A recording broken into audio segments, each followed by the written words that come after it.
नमस्कार साथियों, आज मैं एक बार फिर आपके सामने उपस्थित हुआ हूँ एक महत्वपूर्ण सूचना लेकर। और ये सूचना बहुत ही महत्वपूर्ण है।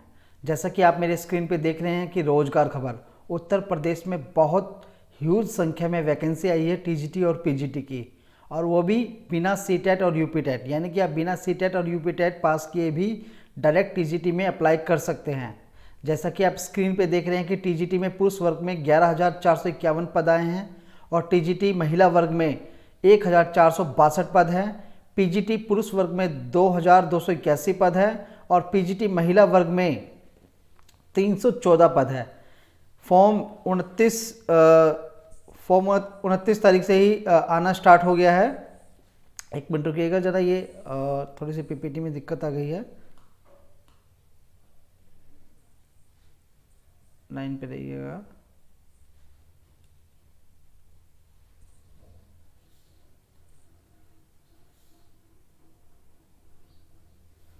एक मिनट रुकिए। 29 तारीख से इसके फॉर्म भरने स्टार्ट हो गए, यानी कल से ही ऑनलाइन एप्लीकेशन इसकी आ चुकी है। आप डायरेक्ट वेबसाइट पे जाके ऑनलाइन अप्लाई भी कर सकते हैं और बहुत बड़ी संख्या में ये वैकेंसी आई है। तो चलिए जानते हैं इस पूरी वैकेंसी की पूरी डिटेल्स के बारे में, एलिजिबिलिटी के बारे में, क्या क्या टर्म है, क्या क्या कंडीशंस है, उसके बारे में हम जानते हैं। चलिए आगे चलते हैं। देखिए, उत्तर प्रदेश माध्यमिक शिक्षा सेवन चयन बोर्ड प्रयागराज में 29 अक्टूबर 2020 को ये विज्ञापन आया। विज्ञापन में ये साफ साफ लिखा गया है कि 29 अक्टूबर 2020 को एक विज्ञापन आया जिसमें आवेदन ऑनलाइन प्राप्त किए जाएंगे। क्या प्राप्त किया जाएगा? ऑनलाइन आवेदन प्राप्त किए जाएंगे। ये मैं आपको दिखा देता हूँ। ऑनलाइन आवेदन प्राप्त किए जाएंगे। ऑनलाइन आवेदन भरने के लिए विस्तृत अनुदेश चयन बोर्ड की वेबसाइट पर उपलब्ध है, यानी कि जितनी भी डिटेल्स है वो इसकी वेबसाइट पे उपलब्ध है।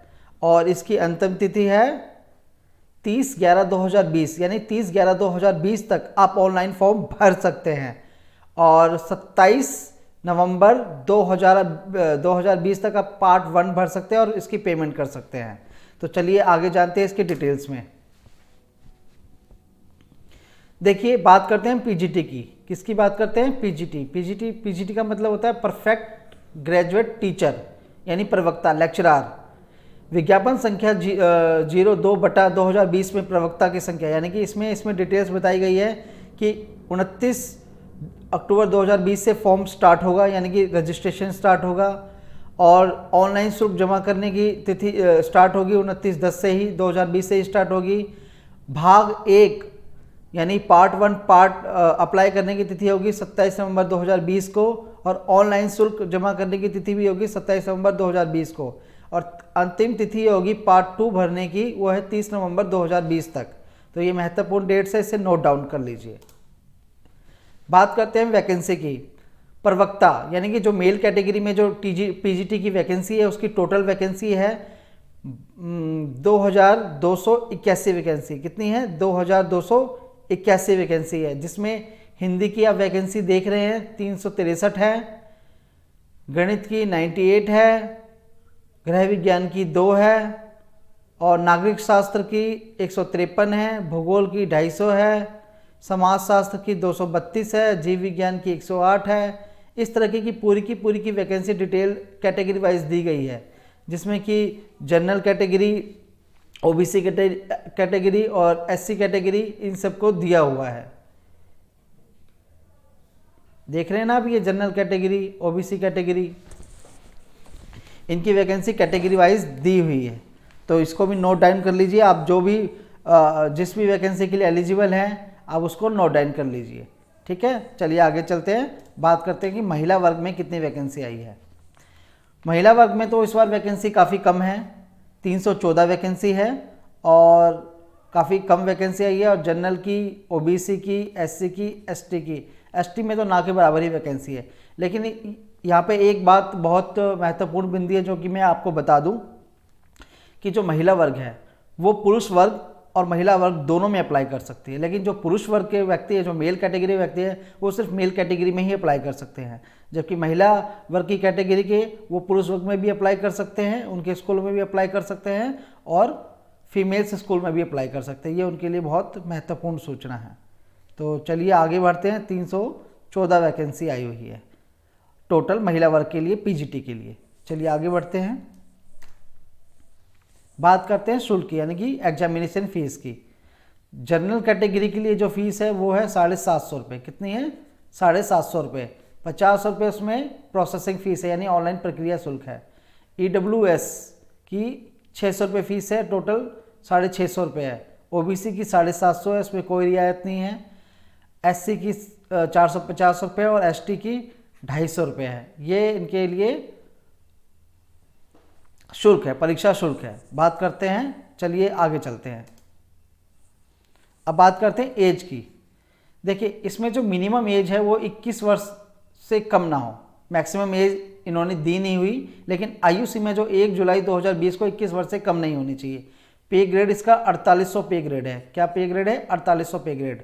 बात करते हैं आरक्षण की। आरक्षण की ये बहुत महत्वपूर्ण सूचना है। देखो SC ST OBC और जितने भी जो आरक्षण लेना चाहते हैं उनके लिए महत्वपूर्ण सूचना ये कि उनका जो डोमिसाइल है वो यूपी का होना चाहिए। अगर कोई कैंडिडेट बिहार का है, दिल्ली का है, किसी और अदर स्टेट का है और उसमें कैटेगरी में आता है SC ST में, तो वो वहाँ सिर्फ जनरल कैटेगरी में काउंट होगा, उसको आरक्षण की सुविधा नहीं मिलेगी। यही कंडीशन भूतपूर्व सैनिक के लिए भी है और यही कंडीशन वहाँ के दिव्यांग के लिए भी है और जो आर्थिक रूप से पिछड़े उनके लिए भी है। इसमें साफ साफ लिखा हुआ है किसी भी आरक्षण लाभ का उत्तर प्रदेश के निवासी के लिए ये अनुमन्य है। इस बात को नोट डाउन कर लीजिए, बहुत ही महत्वपूर्ण बिंदु है। बात करते हैं आगे की। अब बात करते हैं एलिजिबिलिटी की। देखिए पीजीटी हिंदी की एलिजिबिलिटी के लिए क्या क्या चाहिए। देखो एक बात यह महत्वपूर्ण सूचना मैं आपको देना चाहता हूं कि जितनी भी पीजीटी की वैकेंसी जो आई है उसके अंदर बीएड कंपलसरी नहीं है, उसके अंदर एमए कंपलसरी है कि आपने एमए किया होना चाहिए। बात करते हैं हम दूसरी की, उसके अंदर प्रेफरेंस मांगा हुआ है। प्रेफरेंस ये मांगा हुआ है कि अगर आपने बीएड और एमएड या पीएचडी की हुई है या फिर आप कोई खिलाड़ी रह चुके हैं तो उसका आपको अलग से वेटेज मिलेगा। आपको क्या मिलेगा? अलग से वेटेज मिलेगा, जिसकी चर्चा मैं आगे करूंगा। देखिए हिंदी के लिए क्या है, हिंदी में एमए होना चाहिए तथा संस्कृत के साथ बीए अथवा शास्त्रीय परीक्षा राजकीय संस्कृत, यानी कि इसमें साफ साफ एक आ गया या तो आप हिंदी में एमए हो या संस्कृत में एमए हो और आपके संस्कृत के साथ बीए में शास्त्रीय राजकीय संस्कृत कॉलेज वाराणसी से संपूर्ण विश्वविद्यालय वाराणसी आपने किया हुआ होना चाहिए, उसके लिए आप भर सकते हैं। इसके अलावा और क्या एलिजिबिलिटी है? हिंदी में एमए मैंने आपको बता दिया, साथ साथ संस्कृत में भी जो जिन्होंने मान लें संस्कृत में एमए किया हुआ है या फिर जिन्होंने संस्कृत विषय में एमए किया हुआ है वो भी इसके लिए अप्लाई कर सकते हैं। ठीक है, चलिए बात करते हैं नेक्स्ट टॉपिक की। गणित में भी एलिजिबिलिटी है कि उन्होंने एमए या एमएससी गणित से किया होना चाहिए तो उनको प्राथमिकता दी जाएगी, या फिर गणित में त्रिवर्षीय पाठ्यक्रम सहित बीए होना चाहिए, यानी कि जिन्होंने गणित में बीए ऑनर्स किया हुआ है वो भी इसके लिए अप्लाई कर सकते हैं। बात करते हैं गृह विज्ञान की। गृह विज्ञान में जिन्होंने एमएससी किया हुआ है या गृह अर्थशास्त्र में होम इकोनॉमिक्स में किया हुआ है वो, या फिर गृह कला या होम आर्ट में उन्होंने एमए किया हुआ है वो भी अप्लाई कर सकते हैं। और गृह विज्ञान अर्थशास्त्र होम इकोनॉमिक्स या घरेलू डोमेस्टिक साइंस में या गृह कला में उन्होंने ग्रेजुएशन भी किया हुआ है तो वो भी इसके लिए अप्लाई कर सकते हैं। बीएड एमएड या पीएचडी ये उसकी अलग से प्राथमिकता होगी, अगर उन्होंने ये किया हुआ है तो अच्छी बात है, इनका वेटेज उनको मिल जाएगा। बात करते हैं नेक्स्ट टॉपिक की, उर्दू के लिए। उर्दू के लिए एमए उर्दू में होना अनिवार्य है। अंग्रेजी के लिए एमए होना चाहिए इंग्लिश के अंदर, उसके लिए ये मान्य है। इसमें से एक उन्होंने और बताया कि किसी ट्रेनिंग कॉलेज एलटी डिप्लोमा या किसी मान्यता प्राप्त विश्वविद्यालय से एजुकेशन से डिग्री या डिप्लोमा रखने वाले को प्राथमिकता दी जाएगी, यानी प्रेफरेंस दी जाएगी। इसको ध्यान में रखिएगा। बात करते हैं ड्राइंग की। ड्राइंग टीचर के लिए आपने फाइन आर्ट में डिप्लोमा किया हो, ग्रेजुएशन किया हो या इनमें से कोई भी एलिजिबिलिटी अगर आपने कर रखी है, क्योंकि जिन्होंने फाइन आर्ट में बीए भी कर रखा हो, चाहे डिप्लोमा कर रखा हो, चाहे कहीं से सर्टिफिकेट मान्यता प्राप्त इंस्टीट्यूट से सर्टिफिकेट कोर्स पे किया हो, वो भी ड्राइंग टीचर के लिए अप्लाई कर सकते हैं। बात करते हैं संस्कृत की। अगर आपको संस्कृत में पीजीटी बनना है तो आपको संस्कृत में एमए होना चाहिए, तो आप संस्कृत पीजीटी के लिए अप्लाई कर सकते हैं। अगर आप कॉमर्स के पीजीटी बनना चाहते हैं तो एमकॉम होना चाहिए। अगर आप कृषि के लिए करना चाहते हैं तो कृषि में आपको एमएससी होना चाहिए, और प्रेफरेंस दी जाएगी जिन्होंने कृषि प्रशिक्षण किया होगा उसको प्राथमिकता दी जाएगी। बात करते हैं नेक्स्ट टॉपिक की, एलिजिबिलिटी की। Physical education. फिजिकल एजुकेशन में एक तो ग्रेजुएट होना ज़रूरी है, ग्रेजुएशन के साथ व्यायाम शिक्षा में डिप्लोमा होना ज़रूरी है, या अध्यापक प्रशिक्षण एलटी या महाविद्यालय से व्यायाम शिक्षा में योग्यता, अथवा भारत के किसी भी कॉलेज से उन्होंने व्यायाम शिक्षा में उपाधि या डिप्लोमा करने के समक्ष कोई भी अन्य योग्यता, यानी कि जिन्होंने बीपी ऐड किया हुआ है वो भी इसके अंदर एलिजिबल है। ये ध्यान रखिएगा, जिन्होंने बीपी ऐड किया हुआ है वो भी फिजिकल एजुकेशन में टीचर अप्लाई कर सकते हैं। सिलाई के लिए आप देख रहे हैं उनके पास डिप्लोमा होना चाहिए, उन्होंने किसी रिकॉग्नाइज्ड यूनिट से डिप्लोमा किया होना चाहिए 3 वर्ष का, तो वो भी सिलाई के लिए पीजीटी के लिए अप्लाई कर सकते हैं। बात करते हैं नेक्स्ट टॉपिक की, संगीत गायन और वादन के लिए आपने संगीत में एमए किया होना चाहिए, या किसी भी रिकॉग्नाइज्ड इंस्टीट्यूट से संगीत और गायन के अंदर आपने डिप्लोमा किया हुआ हो या कोई कोर्स किया हो जो इसमें लिखे हुए एलिजिबिलिटी को फुलफिल कर सकता है, तब भी आप संगीत और गायन वादन में अप्लाई कर सकते हैं। ये देखिए, किसी भी मान्यता प्राप्त से संगीत विषय में बीए अथवा प्रयाग संगीत समिति विद्यालय का बीटी डिप्लोमा होना चाहिए, और भारत संगीत विद्यापीठ लखनऊ से एलटीएम का डिप्लोमा होना चाहिए। अगर इनमें से कोई भी एक योग्यता आपके पास है तो आप उसमें अप्लाई कर सकते हैं संगीत के पीजीटी टीचर के लिए। बात करते हैं अर्थशास्त्र यानी इकोनॉमिक्स की। जिन्होंने एमए इकोनॉमिक्स किया हुआ है वो भी अप्लाई कर सकते हैं। जिन्होंने एमकॉम और तथा अर्थशास्त्र यानी उनके एमकॉम में अर्थशास्त्र एमकॉम किया होना चाहिए, और अगर उनके बीए या बीकॉम में अर्थशास्त्र रहा है तो वो भी या उन्होंने प्रशिक्षण लिया है तो वो भी अप्लाई कर सकते हैं। या फिर त्रिवर्षीय पाठ्यक्रम में बीए यानी बीए ऑनर्स किया हो अर्थशास्त्र में, तब भी वो अप्लाई कर सकते हैं। बीएड के लिए उसमें कुछ खास रिक्वायरमेंट नहीं है, बीएड एक आहर्ता है, यानी कि आपको एक मतलब आपका एक्स्ट्रा बेनिफिट मिल जाएगा अगर बीएड किया हुआ है। अगर आपने बीएड नहीं किया हुआ तब भी आप अप्लाई कर सकते हैं। बात करते हैं तर्कशास्त्र सब्जेक्ट की। तर्कशास्त्र में आपका दर्शन शास्त्र में एमए होना चाहिए, बीए ऑनर्स होना चाहिए, 3 साल में आपने तर्कशास्त्र में ऑनर्स किया होना चाहिए। इनमें से कोई भी एक रहा हो तो आप अप्लाई कर सकते हैं। नागरिक शास्त्र की बात करते हैं। जिन्होंने एमए पॉलिटिकल साइंस में किया हो या 3 साल तक उन्होंने बीए मतलब पॉलिटिकल साइंस ऑनर्स किया हो तो भी वो अप्लाई कर सकते हैं।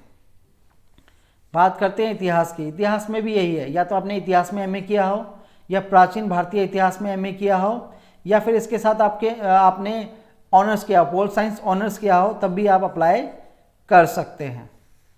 बात करते हैं भूगोल की।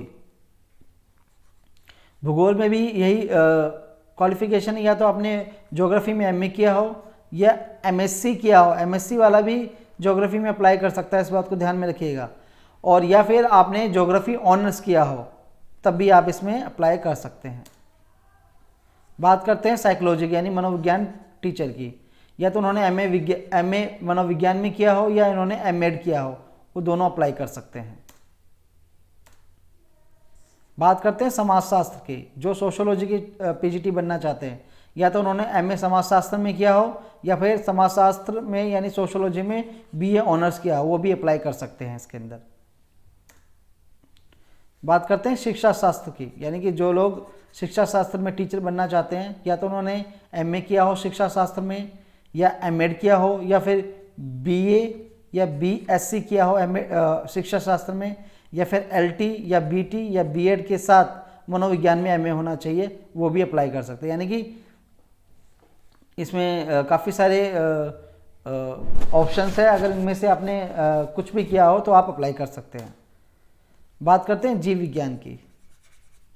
देखो, जीव विज्ञान के लिए जो क्वालिफिकेशन है वो वनस्पति विज्ञान अथवा जंतु विज्ञान में एमएससी किया होना चाहिए, या कृषि विषय में या वनस्पति विज्ञान के साथ एमएससी या बीएससी किया होना चाहिए, या कृषि विषय या जंतु विज्ञान के साथ एमएससी या बीएससी होना चाहिए, या यूजीसी द्वारा मान्यता प्राप्त किसी विश्वविद्यालय से एमएससी होना चाहिए, यानी भारत का कोई भी नागरिक यहाँ पे अप्लाई कर सकता है, उन्होंने डिग्री कहीं से भी ली हो। किसी भी विश्वविद्यालय या डिग्री कॉलेज से उन्होंने विभाग उत्तर प्रदेश में आयोजित जीव विज्ञान में एमए किया या डिप्लोमा किया होना चाहिए, बीएससी किया होना चाहिए, तो वो भी अप्लाई कर सकता है। बात करते हैं भौतिक विज्ञान की, यानी फिजिक्स की।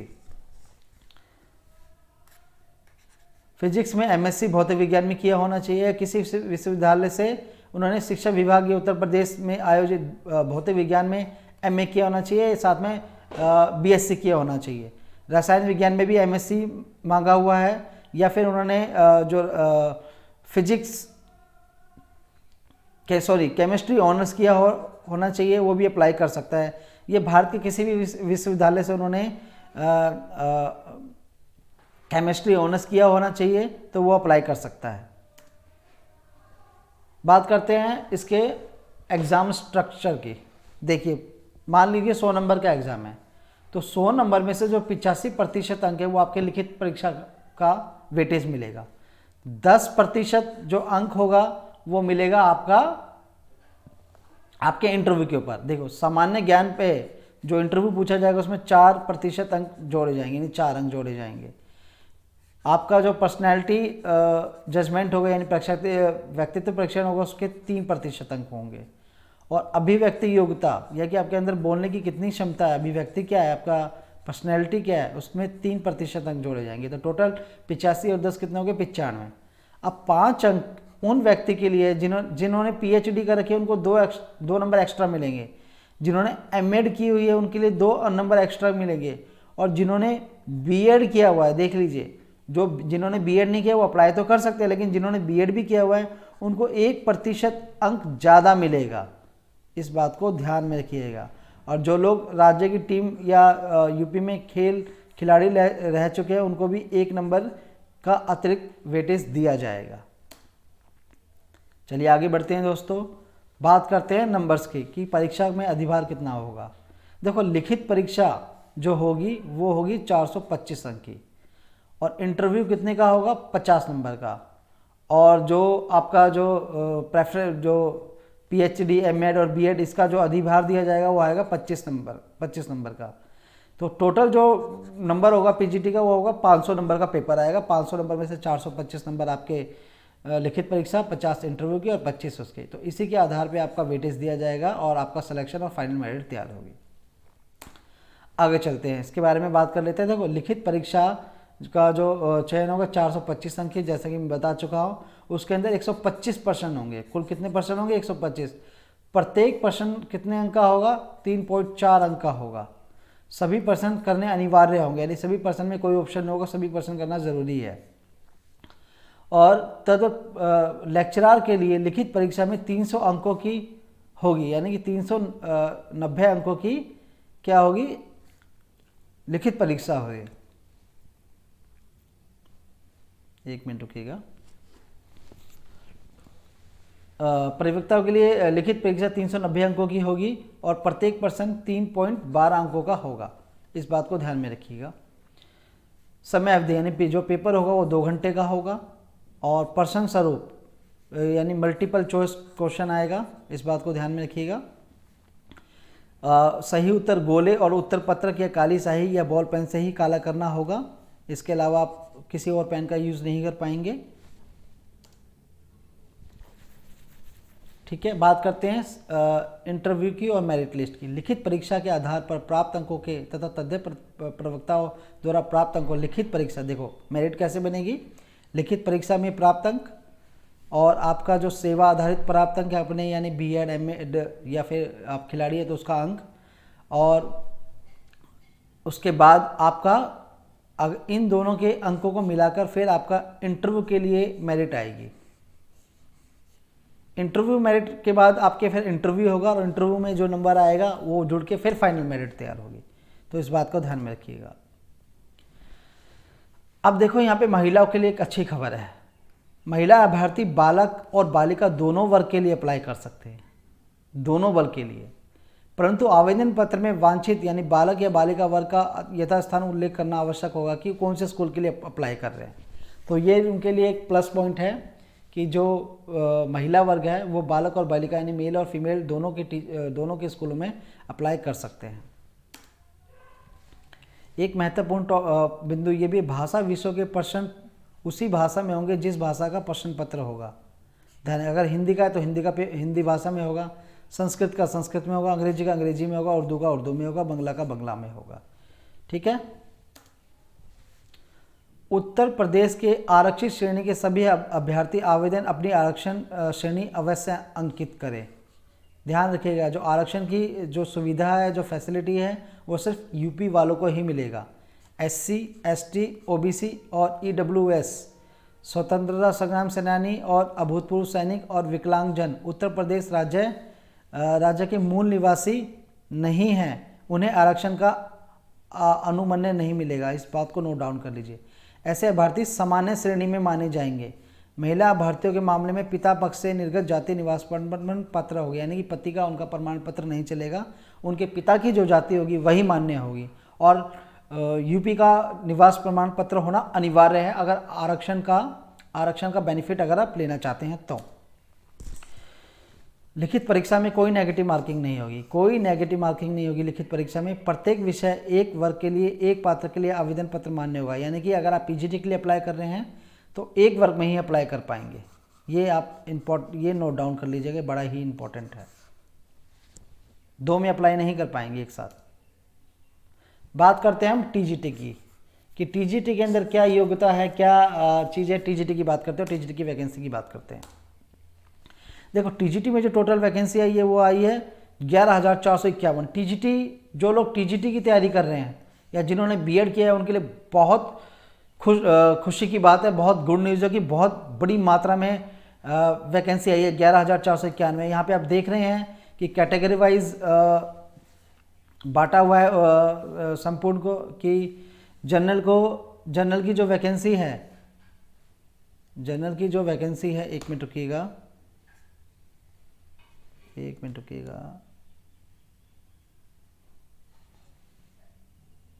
लाल से कर देता हूँ ताकि नज़र आए। हाँ, सॉरी, माफ़ी चाहता हूँ इसके लिए। जो जनरल की जो वैकेंसी है वो है टोटल 6,414, OBC की है 3,174 और SC की है 1,815 और ST की है 52। ST वालों के लिए वैकेंसी काफ़ी कम है। तो इसमें आप देख रहे हैं काफ़ी बड़ी मात्रा में वैकेंसी है। ये हिंदी के लिए जो टोटल वैकेंसी है 1,742 है, गणित के लिए 1,822। गणित में सबसे ज़्यादा वैकेंसी है, सबसे ज़्यादा वैकेंसी। गृह विज्ञान में 611, उर्दू में 65, इंग्लिश में 1587, कला में 710, सामाजिक विज्ञान में 1392, सिलाई में 19, संस्कृत में 938 और विज्ञान में 1741।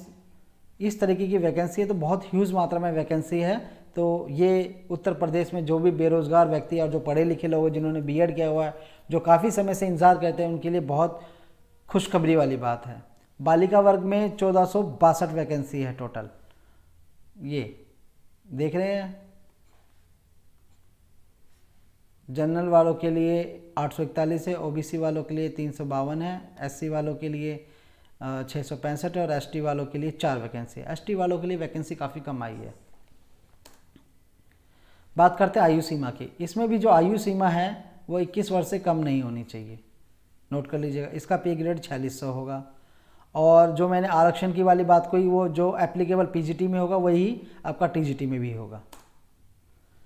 लिखित परीक्षा इसमें 500 अंकों का एक प्रश्न पत्र होगा, 125 प्रश्न आएंगे, प्रत्येक प्रश्न 4 नंबर का होगा। सभी प्रश्न पत्र करने अनिवार्य होंगे और 465 जो लिखित परीक्षा होगी 465 अंकों की होगी और प्रत्येक प्रश्न 3.72 अंक का होगा।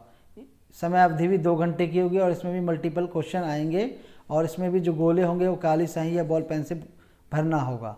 इस बात को ध्यान में रखिएगा। बात करते हैं इसकी एलिजिबिलिटी की। 9वीं से 10वीं जो अध्यापक बनना चाहते हैं TGT के लिए, उसकी एलिजिबिलिटी की बात करते हैं। देखो, TGT में जो भी अध्यापक बनना चाहते हैं उसके लिए BEd अनिवार्य है। BTC या DLED वाले लोग अप्लाई नहीं कर सकते TGT के लिए, इस बात को वो ध्यान में रखिएगा। इसमें BEd कंपलसरी है, BEd तो होना ही चाहिए। जिन्होंने अब बात करते हैं एलिजिबिलिटी की, जिन्होंने बीए हिंदी में किया हुआ है या संस्कृत के साथ 12वीं की हुई है या उसके समकक्ष एवं बीएड अन्य डिग्री है, तो वो भी इसमें अप्लाई कर सकते हैं। बीए हिंदी या संस्कृत के साथ क्या होना चाहिए और बीएड की डिग्री होनी चाहिए, तो वो हिंदी के लिए टीजीटी के लिए अप्लाई कर सकता है। बात करते हैं गणित की। गणित में बीए या बीएससी गणित से होना चाहिए और बीएड की डिग्री होनी चाहिए।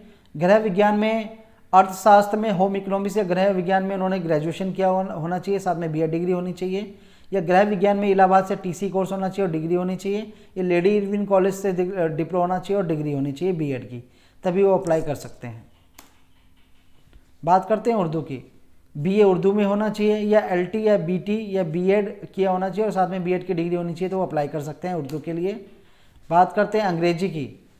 अंग्रेजी बीए अंग्रेजी में होना चाहिए और साथ में बीएड की डिग्री होनी चाहिए या यूजीसी मान्यता प्राप्त से किसी भी भारत के किसी भी विश्वविद्यालय से उन्होंने त्रिवर्षीय स्नातक कोर्स में अंग्रेजी भाषा के साथ लिया हुआ, यानी कि जिन्होंने बीए किया हुआ और अंग्रेजी उनका मेन सब्जेक्ट रहा है, वो भी इसमें अप्लाई कर सकते हैं, बट शर्त उनके साथ बीएड डिग्री होनी ज़रूरी है। बात करते हैं संस्कृत की। संस्कृत में भी बीए संस्कृत में होना चाहिए या एलटी होना चाहिए या बीटी या बीएड होना चाहिए, और या फिर वाराणसी संस्कृत विश्वविद्यालय से उन्होंने शास्त्री या आचार्य की उपाधि प्राप्त की हो या एलटी या बीटी किया होना चाहिए, तो वो संस्कृत के लिए अप्लाई कर सकते हैं। बात कर रहे हैं वाणिज्य की। उन्होंने बीकॉम किया होना चाहिए, जो लोग बीकॉम कर चुके हैं और बीएड की डिग्री है उनके पास, वो अप्लाई कर सकते हैं इसके अंदर। कृषि के अंदर बीएससी कृषि से किया होना चाहिए और साथ में बीएड की डिग्री होनी चाहिए, तो अप्लाई कर सकते हैं। बात करते हैं विज्ञान की। भौतिक विज्ञान और रसायन विज्ञान के साथ बीएससी होना चाहिए। ये देखो, ये बड़ा इंपॉर्टेंट है। जो लोग विज्ञान के टीजीटी बनना चाहते हैं, वो भौतिक विज्ञान और रसायन विज्ञान दोनों में बीएससी होना चाहिए, यानी भौतिक विज्ञानी फिजिक्स और केमिस्ट्री दोनों ही उनके बीए में होना चाहिए और साथ में बीएड की डिग्री, तभी वो टीजीटी के लिए अप्लाई कर सकते हैं। और एक बहुत महत्वपूर्ण सूचना है जो सामाजिक विज्ञान टीचर के लिए है। कई लोग बीए कर लेते हैं और बीएड भी कर लेते हैं और सोचते हैं कि हम एसएसटी के लिए टीचर बन जाएंगे, लेकिन यहाँ पे जो दिया हुआ है, ये जो 4 सब्जेक्ट है, इतिहास, राजनीतिक शास्त्र, भूगोल और अर्थशास्त्र, इनमें ये बताया गया इन 2 विषयों के साथ बीए होना चाहिए, यानी कि बीए में आपके पास ये 2 सब्जेक्ट कंपलसरी होना चाहिए, या तो इतिहास राजनीति हो या भूगोल शास्त्र हो या इतिहास भूगोल हो या राजनीतिक शास्त्र या अर्थशास्त्र हो या अर्थशास्त्र या इतिहास हो या भूगोल या राजनीतिक शास्त्र हो, यानी इन चारों में से 2 सब्जेक्ट बीए में होना आपके पास बहुत ज़रूरी है और साथ में बीएड होना चाहिए, तभी आप सामाजिक विज्ञान के लिए अप्लाई कर सकते हैं। तो ये बहुत महत्वपूर्ण सूचना मैंने आपको दी। आपका जो भी डाउट्स है, जो भी वैकेंसी के रिगार्डिंग डाउट्स है, आप मुझसे नेक्स्ट क्लास में या कमेंट बॉक्स सेक्शन में जाके मुझसे पूछ सकते हैं। मैं नेक्स्ट क्लास में आपके डाउट क्लियर करूंगा, क्योंकि प्रश्न आपके होंगे और उत्तर मेरे होंगे। तो आप हमारा चैनल सब्सक्राइब कर लीजिए। हमारे चैनल का नाम है कोर्स नट्स, आप उसको सब्सक्राइब कर दीजिएगा। और आप चाहे तो हमारे यूट्यूब ऑनलाइन यूट्यूब कोर्स भी ज्वाइन कर सकते हैं। अभी मैंने KVS का कोर्स निकाला है, जल्दी मैं NCERT का कोर्स भी निकालने वाला हूं, और जल्दी मैं यूपी में जो PGT और TGT के जो सामाजिक या राजनीतिक विज्ञान है, उनके ऊपर भी एक कोर्स जल्दी निकालने वाला हूं।